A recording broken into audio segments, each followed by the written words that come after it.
This episode contains some potential triggering issues for folks around sexual abuse and particularly childhood sexual abuse, about 8.5 minutes in to about 12.5 minutes. So I just want to give you a heads up in case you want to cut off the podcast during that time, be prepared, or skip that piece altogether.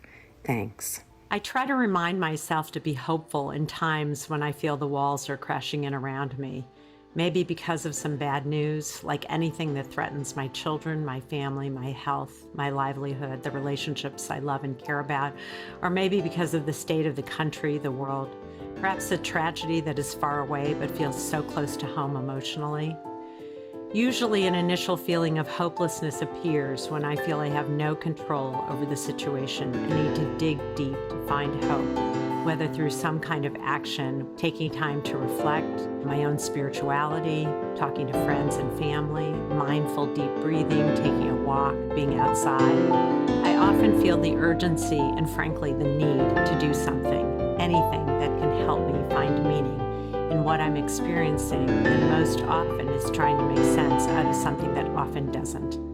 Hope is such a beautiful expression and can mean so many different things to so many people. Researchers like Martin Seligman, the founder of the positive psychology movement, professes through over 20 years of scientific research that hope reduces feelings of helplessness, stress, and depression, and improves one's quality of life.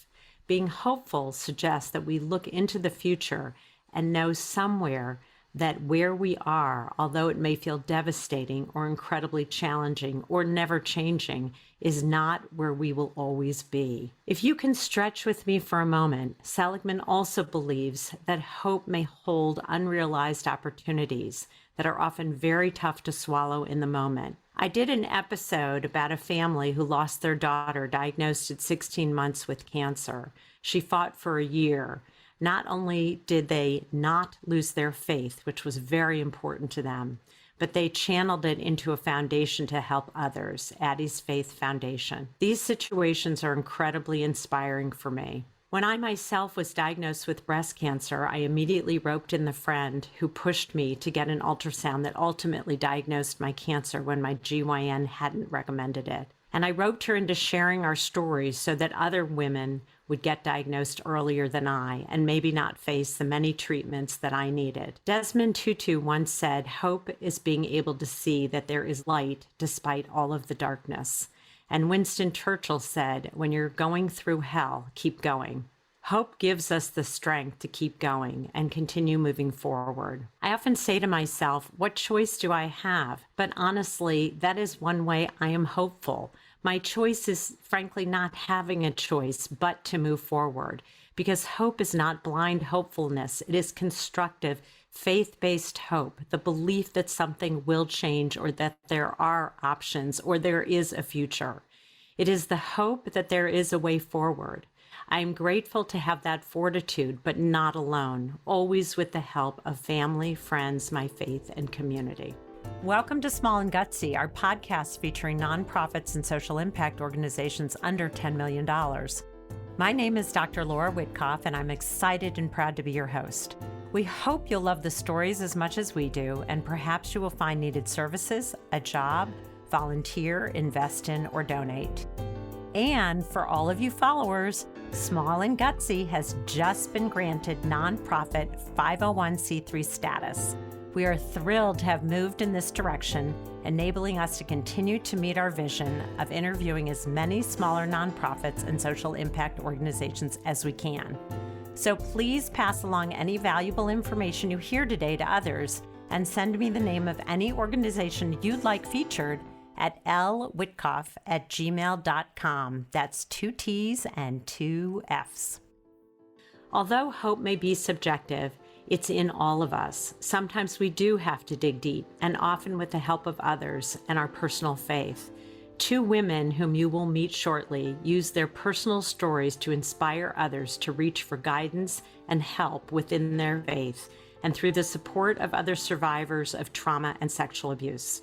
With an open heart, Hopeful Hearts ministry founded in 2012, strives to alleviate the suffering and restore the self-worth of survivors of abuse. They are a faith-based ministry that supports the long-term recovery of survivors through peer support sessions, counseling, and public awareness. Hopeful Hearts Ministry offers counseling, support groups, healing yoga, breath work, healing books, and Bible study, and mostly a community of hope. I am so very excited to introduce my two guests today. Shannon McGraw-Carr, the founder of Hopeful Hearts Ministry, who felt compelled to help others understand their worth and realize their potential, while also providing programs that empower and serve to educate and improve the lives of those similarly victimized. Shannon is the author of 3 books, Exposed, Redeemed, and Reclaimed. She has been a columnist for Choose Now Ministries, a featured columnist with CatholicLane.com, Lifestyle and Charity Magazine, Catholic Women's Magazine, and Spirit-Led Women Magazine, and she is the mother of 2 boys. Tamara Alexo, and I may have mispronounced your name, so I'm sorry, and you'll correct me, is the executive director, as well as a wife, mother, writer, speaker, and has served in ministry for over 20 years. She loves to hear good stories and tell them too. Tamara is passionate about sharing her story of survival and how God is faithfully completing a good work in her. And I love the phrase that you wrote in your bio, a good work in her. So let's get started. Welcome, Shannon and Tamara. Please share your passion. Did I get it right that time? Yes. Yay! For your work and how you two got connected, because I really don't know how the two of you got connected, but tell me a little bit. So I don't know who wants to start. Shannon as the founder, if you want to, and then... Yeah, sure. Tamara. I mean, Tamara could correct me, or she could, offer the truth. Yeah. I'll tell you my part. I'm just kidding. Well, thank you, Laura, for having us today. I'm really grateful for this opportunity to always share just the mission, but most importantly, as you opened up with, to be able to provide possibly an avenue or a sense of hope to others that may be feeling alone or lonely or, suffering in their own past trauma or current trauma. But the way that it's quite interesting, Tamara and I have been in the same city for the last 20 years.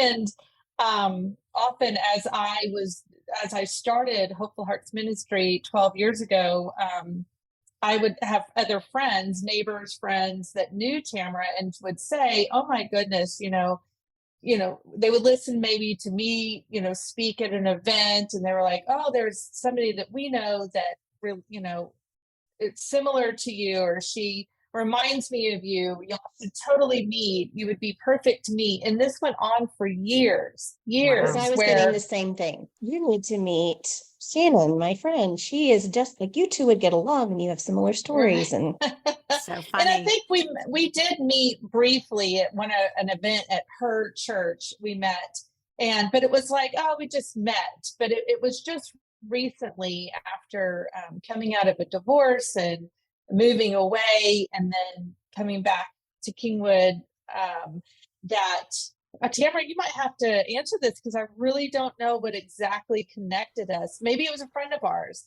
who finally said, the two of you have been dancing around long enough. Exactly. It's time to do it together. She said, hey, let's go have tacos and margaritas.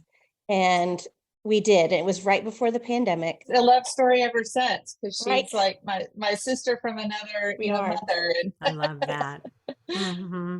And you, I assume, shared your stories, but also your desire to help others, because that's really what the organization has been founded to do. So I don't know if you want to share bits and pieces of your story without sharing too much, if you don't want to, or what you're most comfortable with, anything that sort of makes sense for you all that you'd like to share.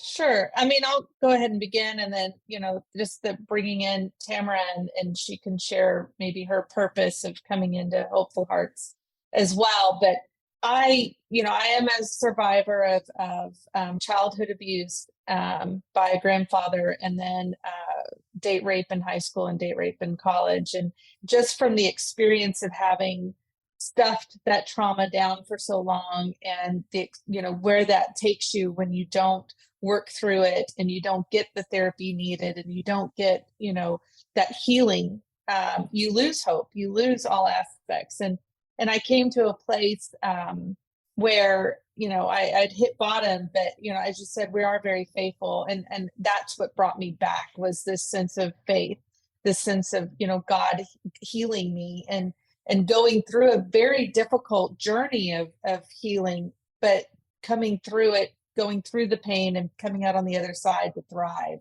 So it wasn't just being a survivor. I was now thriving. I am now living out the life that I feel called to be. I can feel true joy. I can feel true, happiness and hope in life. And so I was doing that for so long. And in doing this ministry and doing peer support with other survivors and speaking all over and writing the book, in many ways, I will tell you, it's been a lonely time in the sense of just wanting somebody else to join on this team with me, right? And to be a part of this and to know that, I have somebody else like alongside me. And so when Tamara and I did meet and kind of learned of her own healing, I knew her story to an extent, but just truly knowing her journey as well, knowing that she too is a thriver and knows what it takes to get through that pain, to be able to come on the other side and to thrive. I was like, she would be perfect. I would love to have her, on as a team member of this, ministry. And it just, God went from there, in my opinion, and worked it out. And we've been great. And we have our own podcast too. And I love how we, banter back and forth. I just think that it's a good fit. I really love that. I want to add, Tamara, before you start, I have to say one thing because it's so true, and your story is reflected in that. A friend of mine who's a minister and happens to work at a hospital where I was receiving treatment said to me, God is, always with you. You have to do your part and God does his part. So that it's a really interesting frame. And I think Seligman, in his work of positive psychology, capitalizes on that. He's not saying don't be faithful. You can't be blind about it. You have to, when the opportunity is there, whether it's a medical thing you have to take care of, you don't just say, oh, God will take care of all of it. You have to go forward with the opportunities that God lays out for you, was his point. And I think you did that so beautifully. Exactly. So, Tamara. Thank you. Well, I was a childhood sexual abuse survivor and date rape survivor from when I was a freshman in high school. But overall had, my family was kind of a picture perfect family, and my parents very active in the church, but they split up when I was 19 years old and my mom took her own life. And Sorry. And I found her, and the trauma of all of that was huge. And so I have spent the last 22 years really in ministry. I worked for our church and for my church, and worked in student ministry and in children's ministry. And my passion was always just pointing people to Jesus and saying, God is bigger than any problem that we go through, anything that we face, and his love and grace for us are so deep and wide. So I became active in Celebrate Recovery Ministries and did some 12-step studies. When Shannon and I finally connected, and it was like, how can we work together? How could we pair up? And it was beautiful. It was scary, but it was beautiful to see how God made that work, because, it all kind of started right at the pandemic when everything was shutting down. And, we're asking, okay, well, how do we do this in pandemic? And Shannon kept saying, okay, this might be time to shut the doors, but God kept opening doors. And so when he opened a door that allowed me to come on full time with Hopeful Hearts, and I left working for my church, I had zero doubt that it was the time. I love both of your stories, and I'm terribly sorry for your loss as well. Those kinds of losses and trauma are pieces of you and make you both who you are, make all of us who we are. And the difference truly is the move forward and the belief that it can be different, that it doesn't stay the same. And you both have proven that, both with your joining forces and really giving to others.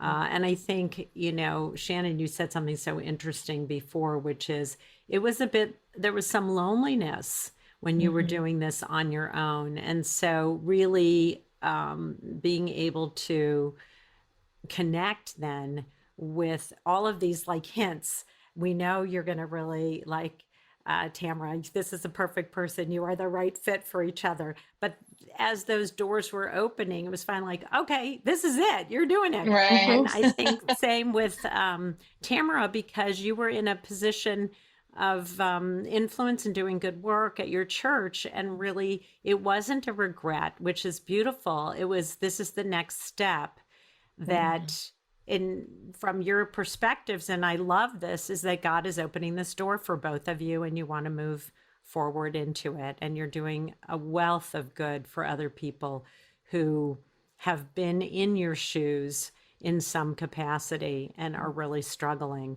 So I'd love, and thank you both for sharing, by the way.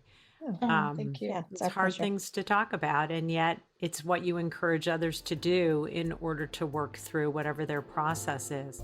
So I mentioned a little bit about your programs at Hopeful Hearts, but I would love to hear more about what you offer and how people find It's you. peer-to-peer support. I was a youth minister. I was working with teens. I was speaking to youth at youth conferences, but it was the adults coming up to me saying, I'm relating to your story, but I've never told anybody. And that is actually what started Hopeful Hearts, was knowing that I didn't speak about what happened to me until I was in my 30s. And I have those, and I say I, now it's Tamara and I, but for the last, 11 years, it was those that have been in their 40s, 50s, 60s that have never fully acknowledged their past trauma. And they may have gotten some therapy, but then they stopped and said, I'm good. I'm just going to survive. And it's great to survive. You don't want to be a victim, but there's more to surviving. There's thriving and to keep going. And so there's so many that are adverse to wanting to go into true therapy. And so our point is to say, look, we're survivors too. We're thrivers. So we're going to join with you on this journey of yours and encourage you to get the help that we know is out there and that you need. And the other aspect of this, they have to come to us on their own. Right. Yes. And they have to choose to do this and choose to, and because I have husbands that ask about their wives, or wives that ask about their husbands, or, somebody about their child, or whatever. We don't work with youth. We work with adults only, just because that's a whole other realm. But they have to choose to want to actually just talk about it, I think that's such an important point, because as I opened with, when things feel out of our control, that can also feel out of our control of someone saying you must, or you have to, or you're not going to get better if you don't, or any of that, because it has to come from inside of us with not only the desire, because it's painful. The work is painful, right? It is. And that's one of the things that we encourage people, because a lot of times people will say, I don't want to dredge up the past because it is so painful. They say, I'm fine how I am. I talked to a gentleman just recently that said, started mentioning all of these horrific things that he had gone through as a child. And he said, but I'm fine. I find that if I just don't talk about it and I just keep it in the past, then it's safer there. And then it's like, but what happens when it doesn't stay there? Because that's one of the things that Shannon and I have experienced personally and have seen it in the lives of loved ones, that, when you stuff, it's kind of like trying to keep a beach ball underneath you in the pool. It's like you try to sit on it and you can kind of balance and teeter on it for a little while, but eventually it's going to pop up and explode. And, water's going to go everywhere, and it's going to splash people that had no idea what you were doing. And, you didn't intend to get wet. And that's how it is when our stuff comes out.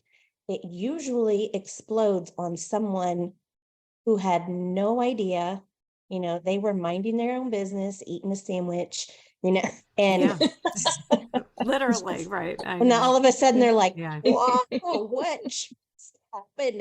And, because it can just be one word or one sound or one It's a aroma, trigger of some kind. one thing Mhm. that triggers. And so one of the things that we really try to encourage people to do or talk about those things so they're not triggers anymore. It doesn't, talking about it doesn't make them go away.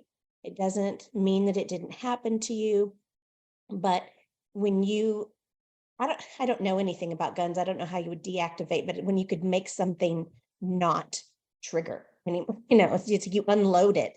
And so it doesn't have the power that it did. But your metaphor of the ball is so perfect, of the beach ball in the Right. pool is a perfect metaphor. And I think what's so interesting and maybe a little slightly different is very often when folks have worked so hard to keep that ball down, right? The ball pops up and they haven't even realized that the ball has popped up because they're busy Right. trying to survive, Right. right? And they don't even Exactly. know. Sometimes it can come up and be an unconscious reaction to something that becomes then another issue you have to deal with. And I think relationships have been destroyed over this Oh, when this, absolutely. when these other pieces come out and there's no conscious recognition or ability to recognize that, oh, that was a trigger. It really isn't, it really wasn't you. It was something that inadvertently occurred that had an effect on me, and here's why.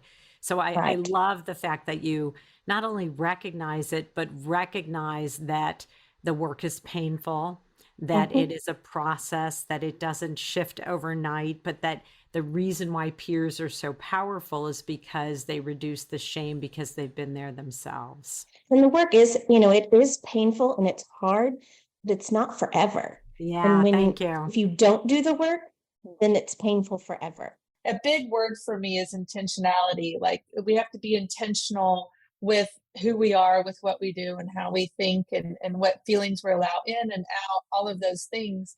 And as I was going on my own healing journey, I had met this woman that she's worked with me with Hopeful Hearts for the last 10 years of the 11 that I've been going. And she does yoga and she does breathing exercises. And so she would work with me personally on these things. And I recognized when I was very intentional about, my movements and where my thoughts went. And, we focus on, for us, even, like faithful things and, I'm God's daughter and, that kind of thing, or just our breath alone, just the breathing techniques to overcome anxiety and the stress and the triggers. And I knew in the beginning how it made me feel and how it redirected so much of what I was going through, that pain part of healing, that I needed to incorporate that within Hopeful Hearts. And so that is part of what we offer here. We do have, if you go on our Facebook, Hopeful Hearts Ministry on Facebook, we have videos that we did through the pandemic of different breathing techniques and that sort of thing. But we do offer it here in the Kingwood area for free as first Monday is Just Breathe, and then the third Monday is Healing Yoga. So that's some other aspects of what we do. So people can connect with you virtually, and if they're not in the local area, and then also can participate locally, which is really great. So you could keep your community together even during the pandemic, and then post, if people find you from far away, they can still connect with you, which is great. So what I also noticed, and I wanted you to talk I want you to talk about all your programs. You mentioned a couple, but one of the things that I was moved by was your logo. I was. Because I know you also will work with men as well, I think, right? Yes, You work with, but I'd love for you to speak a little bit about the logo, because it moved me. I thought it was really wonderfully done. And I loved that it was, I don't know, for me, and I happen to be of the Jewish faith, but it moved me because it was female empowerment. And very often when we've been a victim, sometimes, not always, it's because of our gender. And so you're kind of flipping that and saying, wait, we have very powerful women in our faith, and here they are, and we're going to put them in our symbol. So in our logo. Right. So I'd love for you to speak for a few minutes, because I was moved by that. Well, thank you for that. And I love if you are Jewish, that, and that you can appreciate the gift of that. And so Of that to me course. is a God thing. And that's what it's meant to be. Anybody that's just listening to this, you have to become visual with me to understand. I couldn't go to sleep one night. I'd been speaking at an event in Sydney, Australia, came back. It was very jet lagged. And I kept hearing, awake, O sleeper, arise from the dead, and Christ will give you light. And that verse just kept going on. And there are moments when things like this happen that I know I need to get up and write it down to get it out of my head. And if anybody is OCD or anything like that, I mean, sometimes when you have to either listen to the song that keeps going in your head to get rid of it, or you have to write it down, right? So, and I kept seeing it. I woke up, it was 3:33, and I kept seeing 333, 333. And for I am of Catholic faith, and Tamara is Lutheran, just so you know. So we cover all gamuts. We're just a faith-based ministry, so we help everybody. But that is the holy hour is when Christ, died on the cross. So I wrote down 333, and then next thing I know, those threes turned upside down, and they were M's. And I thought of very three strong women for us. So, and in history, so it's Mary, the Mother of God, Mary Magdalene, and who was once known as a harlot, and suffered through many things in the Bible, but came out. And then Maria Goretti, who is a what we call a modern saint. She was canonized in the Catholic Church in the 60s. She was a young female, 14 years old, whose 21-year-old neighbor came over and tried to sexually assault her. And she fought him off. And he ended up stabbing her 21 times. As he was in jail and on her deathbed, she said, "I forgive him." And then when he was in prison, she appeared to him and she said, "I forgive you. I want the conversion of your heart and soul." And he changed. And then her mother, when he got out of prison just before Maria Goretti was canonized, her mother picked him up and took him in as her own.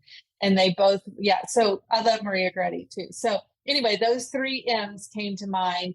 And as I saw these M's, these three V words literally popped in my head: victory, veneration, and value. And veneration is like self-respect, respect and dignity. So those three M's went on top of the V and they made a heart.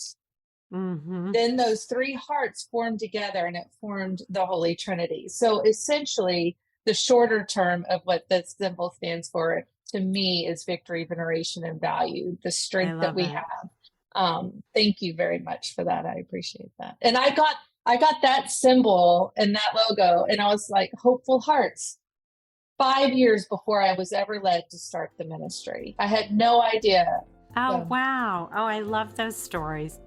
So share with me, and this may be more of a Tamara question, the other programs. So you mentioned breath work and yoga, and I know there's there's a Bible study. And do you do that in person? Yes. Do you do it online? Combination? Yes. So we're just wrapping up this week a book study. We were reading Lisa TerKeurst's book, Good Boundaries and Goodbyes, which I can't recommend enough. It's such a great book, and it's just I keep using the word palatable. It's an easy read, but it has a lot of the same ideas of the book Boundaries by Cloud and Townsend, but their book is a little more heady, and this is something, it feels like a conversation with a friend.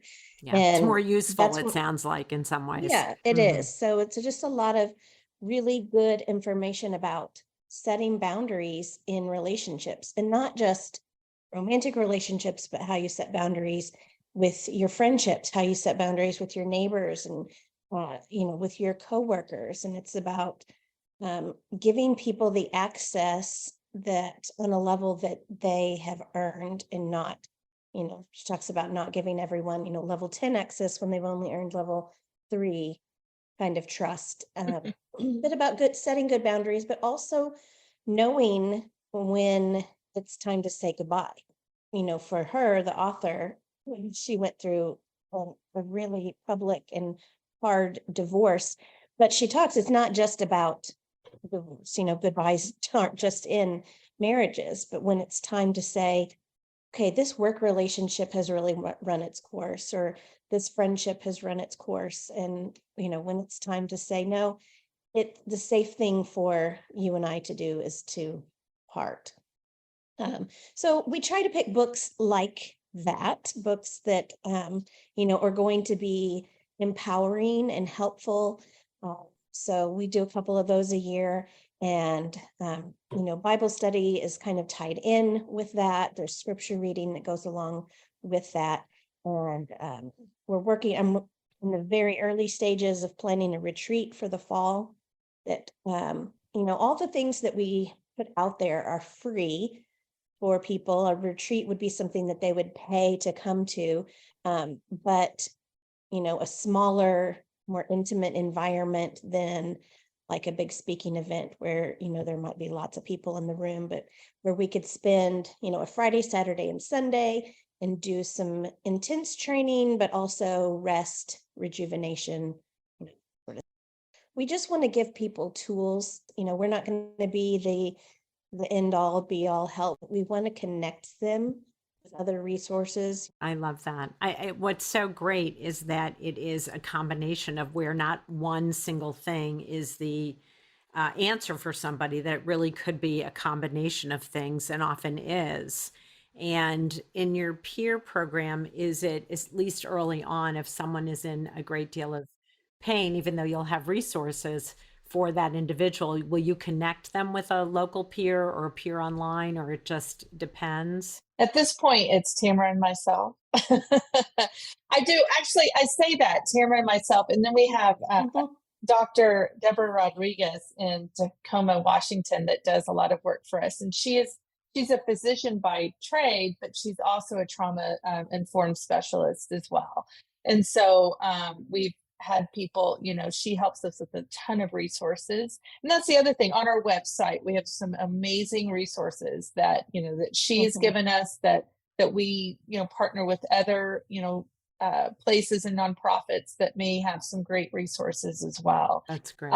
So, we're just trying, there's so many facets on the blog, and there's many years of the blog I used to write consistently. I'll admit I don't anymore, but I know Tamara is starting to write more, but I would allow in some guest authors as well. And at one point I had a mother that, wanted to just write about her aspect of dealing with her daughter who had gone through abuse. And then what do you do with that? And how does a parent feel, coming out of that? And as we can get stronger again, because COVID kind of did a bit on us, it is our intent to, at one point we had a support group, and now we could do that, again, online like again. Right. Or online. And I would love to, I'm going to put a pin in this. I don't have this yet, but this is something I would love to do. Something for spouses of survivors, thrivers, because I do know that it affects them in a different way. And to be able to talk to others, just to have support groups are fantastic in my opinion, because you're with others that understand how you feel, and you can, voice. Well, they don't think you're crazy, and then you don't think you're crazy, right? Right. So, and then a reaction that someone has, if you're in a partnership or a spouse of someone, you think what's going on, this is, this is a single situation, when really there are others who are experiencing something similar. So it's reaffirming too, in a lot of ways. So share with me a teeny bit about your own podcast. I think it's great. And you do it together. What's the name of it? It's called Hopeful Hearts Podcast, and it's out there on Apple, Spotify. But, we just get together and we talk, we pick out a topic beforehand, and we don't do a lot of prep as far as like what we're going to say, because we're very spontaneous together. And a lot of times we'll save stories to share. It's like, okay, I have to tell Mhm. you this little story and I'm going to give you this little bit of information, but I'm going to save it for the podcast. So I love it. we laugh a lot on the podcast, but we tell people that, we never ever mean to seem or come across as disrespectful or like we're making light of any traumatic situation or abuse situation. But because Shannon and I have done so much work on the things in our past and have received so much healing, and not that either one of us are perfect in this or we've completely done with Right. our process, because I don't think we will be until we get to heaven one day. But we have done enough of the work and received enough of the healing that we have both been able to connect to joy. And we Mhm. have a lot of I joy love in it. our life, and we experience a lot of Mhm. joy when we're with each other. And so, we can talk about things and laugh, and hopefully that encourages other Mhm. people to Mhm. want to go on their healing journey so that they can experience joy in their life and Yeah. laughter. We can recognize the absurdity also of some situations, and that's what brings forth that humor. But we can Mhm. also cry. I mean, on the podcast, something will pop up. I love the fact that that we don't rehearse, that we have maybe Mhm. an idea of what we're going to talk about, but we don't have a scripted form, Yeah. because I know I've done this, I know she's done this. As we talk about something, suddenly I'll remember something or decide, okay, oh my gosh, I can't believe I'm about to say this on the air, and then I share it. Mhm. But I do Mhm. that because I do trust that God says, okay, you need to share this because somebody else out there is going to hear this. Needs it. Right. Mhm. And they either need to hear you laugh about it, or they need to just simply hear that it affected you too, whatever the case may be. And I think that's Mhm. Mhm. beautiful. I also wanted to point out we are now taping it, and we are live. Yes. We look horrible, or I do. She never does. Look at her. She's always, I mean, she was a I love cosmetology, but, I think I I have look to take some horrible. lessons And from you all. I Yeah. know, but we're on there so that, we just felt like, well, whatever, we'll show ourselves too. But so we also Right. Mhm. have a YouTube channel that has a bunch of other stuff from before as well. So, That's great. I think I watched one, it was an earlier one that on YouTube. And it's interesting because I think Small and Gutsy has a similar model in that I like to do research first because I want to know Mhm. a little bit about you. The focus is on you, but sometimes you all didn't, but some of my guests will say, "Can you send me a list of questions?" And I said, "I don't have any. I right. just want the conversation Right. to be like this." And then the only Yes. questions I have are the small and gutsies, the quick and gutsies at the end, and they're purposeful and they're at every, and we always get little pearls. But I do it because I believe what you believe, that there is the natural organic flow and divine intervention, whatever your faithful kind of connection is you're there for a reason, doing what you're supposed to be doing. And Yeah. and I thought to myself, I thought about doing prayer this morning. I had a very early doctor's appointment, so I couldn't, but I remembered because this friend just told me yesterday. And I just thought to myself, guess what? This is my prayer with you two. Like, Mhm. this is a prayer I love moment that. for me, because there's a reason we get to be together. And I always Yes. feel very fortunate that I get the guests I do because they're wonderful, and they're these small organizations that are really need to get their word out there. And I love that you offer so much for free and pro bono. I obviously do the same thing. And I just think it's a bit of a calling. And so Yeah. when I have a moment of being discouraged, which happened this week, actually, Mm. I didn't tell my sound engineer, probably a moment of discouragement. And and you all have taken that away from me Oh, because good. there is a Oh, purpose I'm so for glad. doing this, right? That to get the word out about your organization, your ministry is so Mhm. valuable to so many, whether they're far outside of your home area, which you'll tell us Right. about in a minute, can't come there. They can get online, they can read about Mhm. resources. You have, it's national because you have, people from all Yes. over. And so then when someone needs support and help, they know they can reach you. And I Absolutely. think that's key. Absolutely. And I want that I want the word to get out. So I think are you in Texas? We are. We're in That's what I Kingwood, thought. Texas. Interesting when you mentioned Addi's Faith Foundation earlier. I have pictures of my kids we were picking blueberries, and we've got all of our kids lined up with the Bender kids and Addi there just like a few days before her diagnosis. So I've been I friends with didn't know Tony and Amber I didn't know you for were since connected. before any of us had kids. I was good friends with them. So we're in Kingwood, Texas, same location. We're just outside of Houston, but it is easy now because of technology that we can do Zoom or FaceTime or, phone calls, text messages with people from anywhere in the world, really, to meet with people who just need one-on-one, peer support. So. Yeah.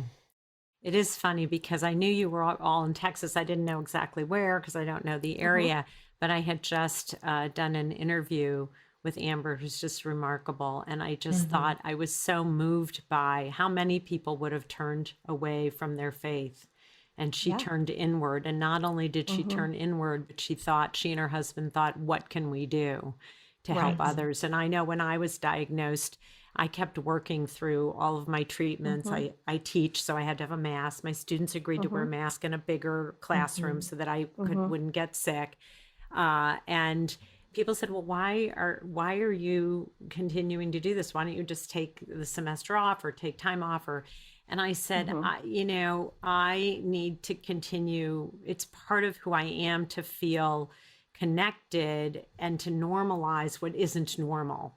And when I did the podcast to reveal that I did have breast cancer, which was one of the hardest things I ever had to do, because I don't focus on myself or my own diagnosis or we'll talk a little bit about my kids and things, but it was an act of helping others so that they hopefully will not have to go through what I went through, because had I been diagnosed early, I would have needed much less treatment. And I think with Amber and Tony, and of course I'm being subjective and I'm guessing, and she did share some, I thought she and her husband, while Addi was even still fighting, said, we need to do something so that there's more attention brought. You could have just, pulled up and said, I'm done. This is, I can't imagine. And she didn't. And neither have you all, because through your own trauma and your own experiences, you could have also said, nothing's going to change. It's always going to feel like this. And you both said, that's not true. God is going to help you move forward with help of other things. So I'm glad you mentioned therapy or other things that work for people, because different things work for different folks. Sometimes you need medication. I mean, a whole host of things. There's no journey that looks exactly the same for anybody. There's no abuse that is identical. There's no trauma that is identical. There's no heartache that's identical. And so there's no exact plan for anybody. You've just got to figure out what works best for you. And that's one of the things that we're here for, and what we stand behind is just helping you to find your path. Very quickly at the end of my podcast, I always have a round of quick and gutsy questions. So are you both ready for those quick and gutsy? Ready. Perfect. Ready. Okay. What is at the top of your wish list for Hopeful Hearts Ministry, but the answer can't be money or funding? What's at the top of your wish list for Hopeful Hearts Ministry? A donated beach house for a retreat. Oh my gosh, Tamara, that was exactly what was going through my mind. I mean, it didn't even have to be a beach retreat. If somebody has anywhere that would be a beautiful landscape type place that they someplace with scenery. So let's put a shout out. Yes. Right? Because you're going to do the retreat. When are you doing the retreat? In the fall? In the fall. Whenever they're available. Yeah. Perfect. Whenever it's available. Let's look for great. Yeah. Great. I love it. And maybe that'll be an ongoing. 20 people or something, where there could be a place for that many people to sleep. I love it. That's great. What a great wish. Okay. If you were to think of a song that describes Hopeful Hearts Ministry, what would it be? I don't know why this is the very first song that came to my mind. Tamara will be much more spiritual. But I was like, I will survive. Hey. I love it. Walk out the door. Don't turn around now, because you're not welcome anymore. That's good. I can't sing, but yeah, that's good. I love it. Tamara, do you have one also? No, Yeah, that's they say to go with the first thing that comes in your head, and the first thing that came to my head was "Baby Got Back," and I was like, that doesn't go at all. Oh, Great work. hilarious. Must be the rhythm, or it may be that it's some empowerment in that song too. Yeah, I don't know. So See, wrong. this is why we're probably not really qualified to be doing this. But You are totally qualified. You wouldn't be here if you weren't. I don't buy that for 1 second. Okay, what makes Hopeful Hearts Ministry gutsy? Because your organization is gutsy and both of you are gutsy. Because we are taking the stories that the enemy would want to stay in the dark, and we are bringing light to them. We refuse to allow shame exist. Our whole mission is bring it into the light, because darkness cannot exist where there is light. We're not afraid to talk. We're not afraid to share that, even like, I can't believe I'm saying this out loud kind of thing. Maybe people might think that I'm crazy, or maybe, all of that. We're willing to get that out and be a voice for you if needed. And so that's one of our taglines is I have a voice. It's having that voice, right? So many times it's been generations of silence, and you're saying no more. What is something that outsiders or maybe a few insiders don't know about Hopeful Hearts Ministry?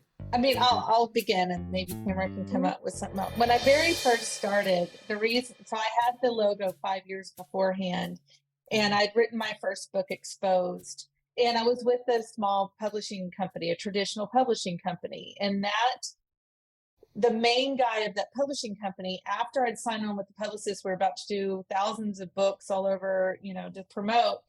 He was being convicted or tried, later convicted of first-degree child rape. And so I had a lawyer friend I found this out, and I was like, I cannot have him be my publisher. And so long story short, we got myself out of that agreement. If you go on to Amazon and find my books, you'll see a blue cover. That's the original one, because they owned that. They didn't own my story. They owned everything else, right? And so then you'll see the second one that's still for sale. That was back in 2010. Like, this has been a very long time. But that's just one aspect. But I had to self-publish. And this is when self-publishing was starting, it was starting to get popular, but I didn't have the money to do that. And I didn't know what to do. And I was helping people just because I like to help people. But people started to want to give me money. And I'm like, I don't want to take your money. Like, I'm not taking your money. And then my lawyer said, well, why don't you start a nonprofit? All I need is a logo and a name. And that's when it just was like, oh, that's what that's for. And at the beginning, this is kind of a good full circle moment now that I think about this. Because I had a good friend of mine that committed suicide, and I went through that pain as well. So in the beginning, I was like, I want to help I want to help all these people that have been through all of these pain. And I learned that you have to, you have to learn how to narrow down, right? And so I had to figure that out over the years. And I love that now Tamara's a part of this, because she's been through that pain. Like, we know now how to do what we're doing, being peer support. We're not a safe house. We're not dealing with all of that. We're working through the ongoing healing that you have to do, right? And I love that Tamara's come on board, and that we can encompass a full circle of all encompassing trauma. Tamara, did you have one also for something maybe some outsiders or a few insiders don't even know? I just think, kind of what we've touched on, that joy is possible. That we're not like this serious, downtrodden, heavy place, that Shannon and I, we love to laugh, and we love to joke around, and we love to have fun, and healing is possible. Coming to a Hopeful Hearts event you're not going to leave feeling like you're carrying the weight of the world. Our desire is that you will be encouraged and filled with hope. So last, quick and gutsy, is if you could get one celebrity or influencer to endorse or talk about Hopeful Hearts Ministry, who might that be? Oh, Tamara's like, I mean, of course I would want to be on Oprah Winfrey's. Right, of course. There were moments before I started the nonprofit that I would sit there and I'd watch Oprah, and I would literally start crying because I would like, how are they on there? And how come I've never been, recognized or whatever? I hate to say Right. that. But the truth is, I think it speaks to two things. One is I don't know Mhm. how they find people, because sometimes I have Right. moments like, small and Right. gutsy, but not Yeah. really. But I think also because you realize how many people have pain. Mhm. There must be so many from which to choose, right? When I think Yeah. about it from that point of view. Yeah. But Oprah would be good. Let's get you on Oprah. Well, Tamara, you look like you had some that somebody that immediately came Well, to I mean, I mind. just had a whole bunch, but it did remind me of the podcast we had recently about celebrity crushes. Oh, It wasn't the main please don't put that topic on of the me. podcast. It was just a I think side that's a good one. I think conversation. that's something insiders don't really know. Right. It was a side conversation, and like Miranda Lambert, or a musician that Taylor Swift or something. I'm not a Yeah. Swiftie. But she has a voice. Yeah. I mean, she speaks Literally and about figuratively, yeah. heartache and things, Yes. but I guess that's why, I go with Miranda Lambert, because I love her. Bad girl, tough girl. And has a Right. good message, Yeah. right? Mhm. Yeah. It would be So. great. So what's the best way for folks to reach you? They can find out anything about our ministry at hopefulheartsministry.org. And they can email us. I'm Tamara at hopefulheartsministry.org, or Shannon at hopefulheartsministry.org.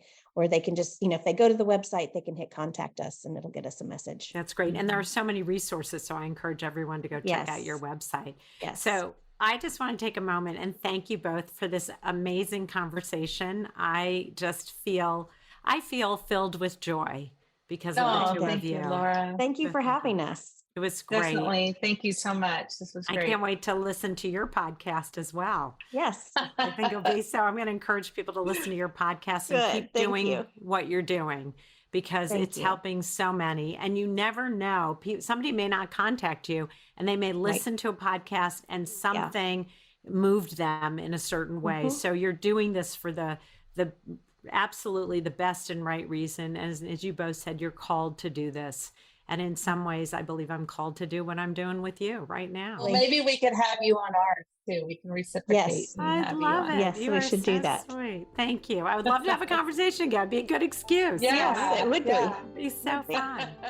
All of the Small and Gutsy episodes can be found on the Intrinsic Group website, which has a Small and Gutsy page.